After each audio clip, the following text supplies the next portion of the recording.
सिलीगुड़ी में क्रिसमस की सुबह शहर में सनसनी फैल गई। फूलबाड़ी बैरिज से सटे कैनल से एक बुजुर्ग महिला का शव बरामद किया गया। मृतिका की पहचान 63 वर्षीय मनस्वरी रॉय के रूप में हुई है। बताया जा रहा है कि बीते 18 दिसंबर से वह लापता थी।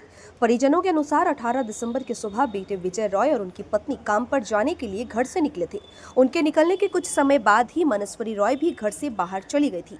दोपहर में जब परिवार के सदस्य घर लौटे तो उन्होंने उन्हें नहीं पाया। इसके बाद उन्होंने न्यू जलपाईगुड़ी थाने में गुमशुदगी की शिकायत दर्ज कराई। आज सुबह कैनल से शव मिलने की खबर पाते ही स्थानीय लोगों ने परिवार को सूचना दी। सूचना पाकर परिजन मौके पर पहुंचे और बेटे ने परिजनों से शव की पहचान की। कैनल तक कैसे पहुंची, यह अब तक एक रहस्य बना हुआ है। पुलिस ने शव को पोस्टमार्टम के लिए उत्तर बंगाल मेडिकल कॉलेज व अस्पताल भेज दिया है और मामले की जाँच शुरू कर दी है।